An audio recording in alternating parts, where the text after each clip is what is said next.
मोहनलाल, घर से बाहर निकल। या तो मुझे मेरा कर्जा दे या फिर ये घर मुझे दे। मैंने तो आपसे पहले ही मना किया था, इस आदमी से पैसे उधार मत लो, ये अच्छा आदमी नहीं है। अगर समय पर पैसे नहीं चुका पाए तो रही सही इज्जत भी चली जाएगी। दिन बुरे चल रहे हैं सावित्री, जो भी व्यापार शुरू किया सबने घाटा ही दिया। पिताजी के गुजरने के बाद सोचा चंगीराम से कुछ पैसे उधार लेकर एक व्यापार चालू करूं, उसमें भी घाटा चला गया। उसके बाद एक सगा छोटा भाई था, वो भी मुझे छोड़कर चला गया। अब ये वक्त से पहले पैसे मांग रहा है, तो बताओ इसको कहाँ से दूं अपने पैसे। बाहर निकल, तुझे पैसे देने ही पड़ेंगे। आज तो इसकी इतनी बेइज्जती करेंगे कि ये घर इसको अपने नाम कराना ही पड़ेगा। अरे सुन रही हो, कैसे भैया के लोग कपड़े फाड़ रहे हैं। बिना सोचे समझे लोगों से उधार लेंगे तो यही हाल होगा। आज मैं बड़ा खुश हूँ। पूरे 1 लाख रुपए लाया था, 10 महीने हो गए, देने का नाम नहीं है। बाहर पूरा मोहल्ला खड़ा होकर हमारी हंसी उड़ा रहा होगा। हे भगवान, ये दिन दिखाने से पहले तो मुझे मौत ही दे दे तू। अरे तू बाहर आ रहा है या फिर मैं अंदर आऊँ?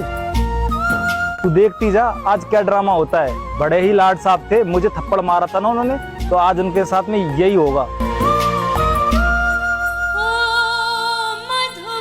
ये लो जी, बाकी सब गहनों में से यही एक अमानत बची थी, इसे चंगी राम को देकर उससे कुछ दिन की मोहलत मांग लो। मौसम री तेरी ते हाय, मौसम री तेरी ते। क्या हुआ, तुम खुश नहीं हो? मूर्ख आदमी, बेइज्जती आपके पूरे खानदान की होगी। नहीं बल्कि हो रही है। वो 2 टके का आदमी आपके भाई की बेइज्जती कर रहा है और आप खड़े खड़े देख रहे हो। बड़ी अजीब बात है, आप उस पर हंस रहे हो।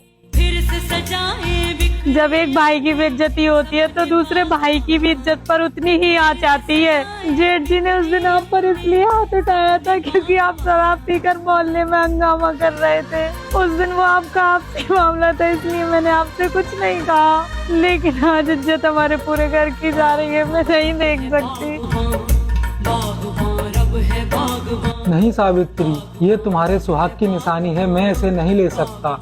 मैं चंगी राम से वैसे ही हाथ पैर जोड़कर कुछ दिनों की मोहलत ले लूंगा, मैं इसे नहीं ले सकता सावित्री। मेरा सुहाग तो आप हो जी, मैं आपको झुकते हुए नहीं देख सकती। इससे अच्छा तो यह है कि मैं इस मंगलसूत्र का ही त्याग कर दूं।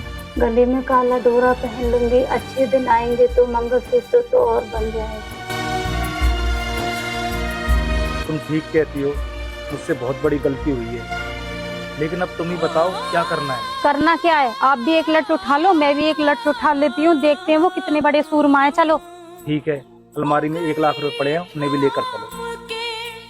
जिन बिरवों को हमने दिखाई राह, आज पूरे पैसे चाहिए, मूल भी और ब्याज भी। उनके मन में तनिक नहीं पर। क्यों बे, इस तरह हमारे घर में क्यों आया तू? मैं तो अपनी वसूली लेने आया था। उधारी वसूल करने का ये कौन सा तरीका है? देखे बागवान पैसे नहीं मिल रहे तो पुलिस लेकर आ, कोर्ट में जा। ये कौन सा तरीका है पैसे वसूल करने का? अरे 1 लाख रुपए के चक्कर में ये तो 15 लाख के घर पे कब्जा करने आ गया। फिक्र मत कर सावित्री, अब भाई आ गया है, सब कुछ ठीक कर देगा। चलो जी, इसका हिसाब कर देते हैं। ये तेरे 1 लाख रुपए है और बाकी का ब्याज तुझे समय होने पर ही मिलेगा। पकड़ अपने 1 लाख रुपए और निकल यहाँ से।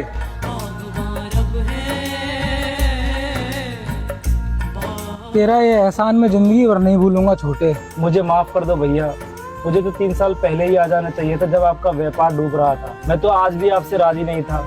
अगर एहसान मानना है तो अपनी बहू का मानो, जिसने मुझे सोए हुए को जगाया। किसी ने ही मुझे बताया कि अकेले भाई की इज्जत नहीं, पूरे खानदान की इज्जत जा रही है। सोचे बागवान। बेटा, मैं तुम्हारे माता पिता को प्रणाम करता हूँ जो उन्होंने तुम्हें ऐसे संस्कार दिए। बागवान